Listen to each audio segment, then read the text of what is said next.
Well, fellas, it's time, and I am bringing you one of the most anticipated games of 2023 and 2024. If you don't know what I'm talking about, you're about to know now. It's called Illuvium. Let's get into it. Illuvium, a game we have all been waiting for and anticipating that is now in closed beta, is a collectible RPG game with an auto battler rolled into one. Not only is there an open world RPG experience where you can mine, harvest, capture, and fight different types of alluvials, there is also an auto battler where you can use your captured alluvials to fight. Each alluvial that you can catch has different unique stats, classes, and the synergy of your team is based off of how you match their strengths and place them on the board. Once you capture an alluvial, you will have the chance to upgrade it and evolve it 3 separate times, creating a more rare and elite alluvial for you to use on the battlefield. But what are these alluvials, you may ask? And Illuvium does have fantastic lore in which you start out as the role of a survivor in a transport vessel in an intergalactic space fleet investigating a perplexing distress beast. The planet's core spills out some type of range radiation that the beasts harness to grow, mutate, and unleash deadly attacks. Some alluvials are really easy to find and others are incredibly rare. They're found across a really vast landscape in the Illuvium Overworld that the developers want you to go out and explore. Once you catch these alluvials, you'll notice that there are different classes, 5 of them to be exact. There's a fighter, a guardian, rogue, scion, and an empath. It is your role and job as the player in the game to synergize the qualities and traits that each alluvial has so that they can synergize and work together as one single fighting unit. Now, yes, guys, I legitimately put in the closed beta access. I put in my request for access, I literally think in 2022, probably, I don't know, around November and December, and now it is January and I finally have my access to the game. So what we're gonna do in this video is basically go over the very basics of this game, go take a look at the beauty that the developers gave to us in this game, and try and catch some alluvials and get a better deck. All right, guys, well, we're here. Welcome to Illuvium. We are here in this beautiful, beautiful world. As you can see, the graphics in this game are absolutely gorgeous. You could see our character right here. She's our main character right now. There's different movements in the game. There's a really, really cool jumping ability, as you could see here, where you jump, hold spacebar down, jump, and it kind of holds you in there and glides so that you could jump higher and higher. There's also a jetpacking ability. While you're in the air, it's jump, and then you hold down shift to be able to jetpack around and reach different heights, as well as your basic sprinting abilities. But one of the really cool things about this game, guys, is the gun. So basically, the purpose of this gun, you'll see when we go to catch some alluvials, the purpose of this gun is to basically catch the alluvium hatch to hold it in place so that we can go fight and catch some alluvials. But I really do like the way they design it. If you hold down left click and release, obviously it shoots further. If you just spam it like this, shoots faster but a little bit shorter. Right now, guys, if you take a look at the map and we zoom in, this is basically your home base right here. So this is where you'll find the forge, this is where you'll find your locker, and this is where you'll find the competitive battle arena where you could face off one-on-one against other Illuvium players. This is where you will go and recharge your batteries, and every time you catch an alluvial, you will have to go back here, go to your locker, and go collect your alluvial in order to use it in the field of battle. But as you can see, guys, on the bottom right-hand corner of my screen, you can see a little energy bar as well as some health. You'll see once we go into the different maps that you need health and obviously mostly energy to be able to mine different resources and materials and to be able to fight. And once you run out of that, you have to come back to home base to regain your energy. But right here, guys, is the locker storage. Now, I do stream this game on my Twitch, so if you haven't and you don't know about my Twitch, twitch.tv/friendlypaisan, I play the game on there as well. But as you guys can see, these are some of my alluvials that I have caught in the field of battle. Now, these two, this one I'm kind of leaving, this lesser fire one, because I already have one of them.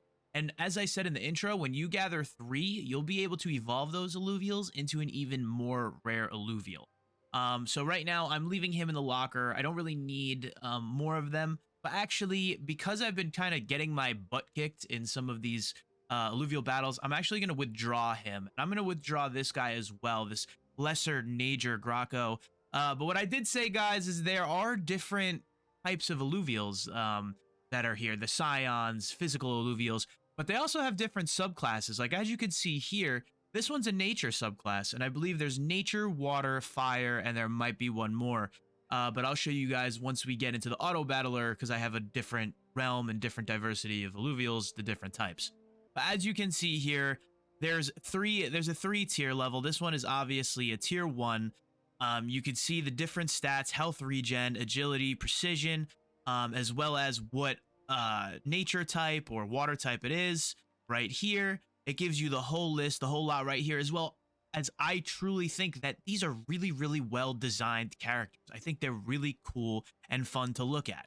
I mean, I think watching these things battle, and I mean, trust me, as somebody that is really not that big of a fan of auto battlers, I really like this one because of the strategies that goes into actually the placement and the synergies of the different type of alluvials you need to use to win. All right, so we will withdraw him. And now you have your resource locker as well. Now these resources, I'll bring you over here to the forge. And these resources, you basically need to collect a whole bunch of them in order to upgrade your equipment and get better shards. Now the best way I can explain shards is think of them as Pokeballs.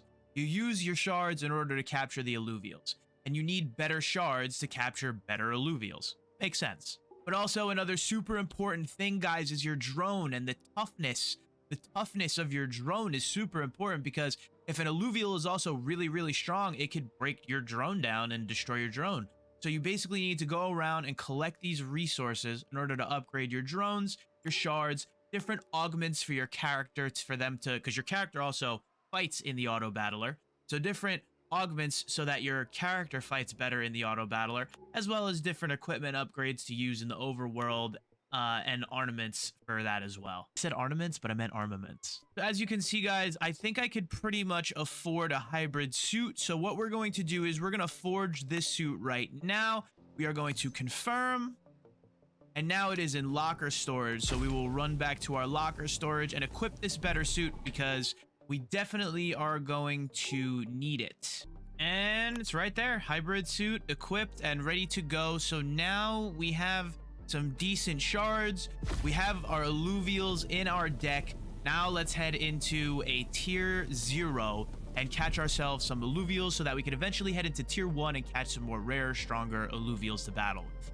All right, guys, so basically in order to move around different maps and different levels, you need to always come back to a teleporter. Now, the Sanctum Mesa is basically where you start off in the game. This is the starting home base, as it says in the top right corner, starting home base. Now, one of the only available areas to research and collect some alluvials right now is Crimson Waste. Now, obviously, coming soon, you see how pretty big this map is. Shard Bluff, Crystal Shores, Brightland Steps, all of these coming soon. But guys, we will just go right into the Crimson Waste. I will show you guys around the map a little bit, but our main goal is to go into the auto battler and catch some alluvials to broaden our deck, as well as I'll show you what it's like to mine some resources and things like that. All right, so we have landed in the Crimson Waste. Now, if you can see on that top left corner, spotted, that is an alluvial hatch. So what I need to do is basically not miss, because if you miss or go too close, the alluvial hatch gets scared off and it disappears. So what I need to do is basically make sure I time this right to the point where I shoot it dead on so that it stops, so that I can go and battle and catch some alluvials. But first, before I do that, we are going to use our visor capabilities. Now, what do our visor capabilities do, you may ask? Well, it shows us some harvestable items in your proximity around that also uses some of your stamina on the bottom. Now, as you can see, it shows you behind closed walls. So yes, you could sort of think of it as like a little bit of an eagle eye. But right now, I see that there's a harvest material right up there. There's an alluvial hatch right there, as well as an alluvial hatch right there, and some more harvesting patches.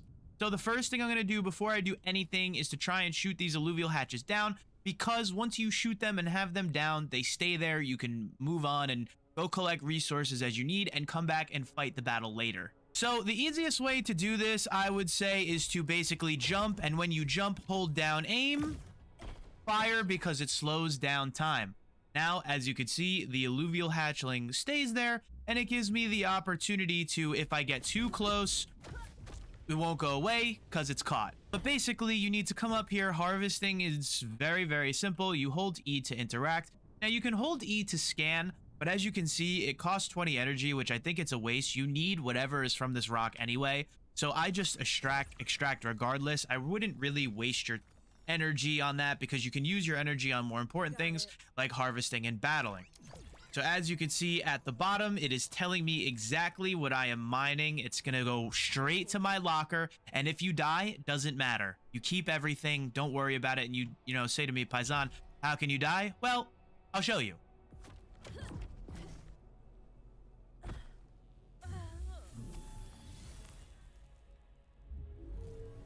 And well, you just start at the beginning, but everything you mined is safe at your resource locker. But I forgot to mention, if you die or restart for any reason, the alluvial hatchling goes away. But doesn't matter because we still have one up there. It is a little bit more difficult to shoot, so we'll try and get some high ground here. Jump, jump, aim. Got it. Ah, Jinx, you owe me a soda. Now, since we have that, we mined our resources, and I will mine that one later, but for the purpose of this video, let's just jump right into the auto battler. I'll show you guys a little bit how this glider works. Jump, jump. Jetpack will get us over there, hopefully without dying. And once you land, you get all of your stamina back. Now we have landed up here. What a beautiful view we have up here of the Crimson Wasteland. We will go in here now. This part, totally up to you.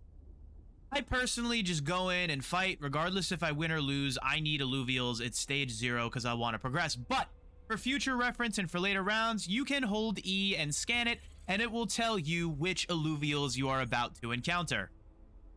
And as you... Oh, I'm going to get my cheeks clapped. But we must try because those are flight alluvials, so I do want to try my best to maybe synergize. We'll jump right into the fight, synergize, see if we can take a victory here. All right. We shall not. We have loaded up into the battle arena. Now, as you can see, guys, here is my deck right here. The game starts you out with 2 free cards. I got this Lesser Water Doka and this Lesser Water Fish. I say fish. I know it's flish, but it's fish. And as you can see here, I got some 2 Lesser Fish Fire Scions. And I got this Nature Bulwark. Now, I am going to use every single one of them because I want to win. Now, we need to go in, and if we right-click, it tells me what these alluvials are good at. And as you can see, they are placed around the board in a specific way, and we have to figure out a way to counteract this strategy. So, I am going to see that this one has 0 range at all, but has great attack damage, attack speed, and omega power. Now, it has some energy resist and physical resist. These 2 are most likely going to be the same, as they are. And this one in the back is also going to be the same, but this one is of water subclass. This one is of earth subclass. So you can hover over and you can see that it's earth. You can see different details that it gives you, synergy details, crit chances, things like that.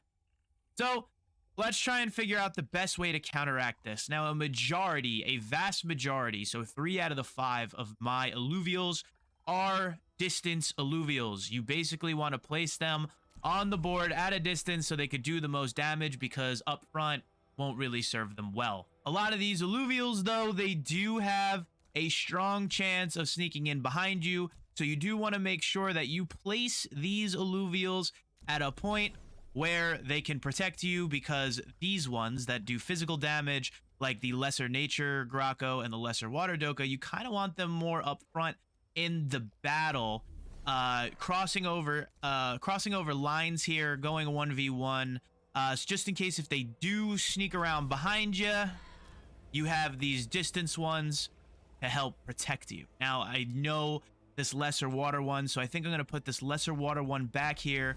I'm going to put my character kind of in the middle, this one kind of in the middle, defending. So I have these 2 up front doing most of the grunt work. I have me defending these 2 and these 3 defending me. So, and every time you place, by the way, there are mastery points. So if you run out of mastery points, you obviously can't put any more alluvials down. All right, well, this setup looks really good to me. Let's battle it out, and let's see if I could come away catching some alluvials. There are 2 here that I'm interested in and that I will be trying to catch in order to move on and try and upgrade to better alluvials so that I can move on to a tier 1 land. So let's hit the start button. Let's move in, and let's see the battle, baby. See, they cut to me. They cut right behind me.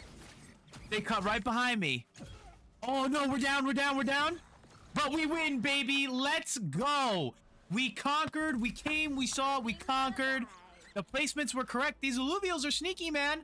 They come in right behind you, and they try to attack you. So in order to capture one, we have to click here. Click and drag our shard fragment. And confirm. And let's see if we catch him. Please. Please. My luck. It'll frickin' jump right out. Please. There's one. Come on. There we go. Beautiful, beautiful, beautiful. So we got one. Perfect. This is our new alluvial. Now, if you are, obviously, if you're coming to this video, if you're a Web3 gamer, this is what will interest you. When you are playing this game in full, as I said, we are in closed beta access. The fun and exciting thing about this is you are going to create your wallet and connect it to the game. This is a digital collectible. It will show up in your wallet as if it is your own digital collectible. Just like this little card art form, that's how it's going to show up for you, which I think is amazing. Now, every time, as you can see in its alluvial line, you find another one and fuse it, you find 3 and fuse them, then this one, eventually, this card, will come into your account and show up. And then you'll be able to trade, buy, and sell on the marketplace. Well, guys, I hope you enjoyed that one. I hope you enjoyed the journey of catching alluvials and entering the Illuvium Overworld. As I said, guys, in the Web3 gaming community, besides games like Shrapnel, Star Atlas, Big Time, Phantom Galaxies, games like that, Illuvium is probably the most look forward to, the most anticipated game out there on the market right now, and I also am super, super excited for it as well. I mean, I got the closed beta access and I can't stop playing it on stream. Just a quick end note, the Web3 Gamer Awards live in Miami, Florida next Tuesday. I will be there live and in person. I will leave the link to the Twitch stream, of which it will be live for all the viewers at home. If you want to, make sure you guys leave a like, make sure you guys comment, let me know what you think of Illuvium, make sure you hit that subscribe button, and I will definitely see you in the next one. Peace.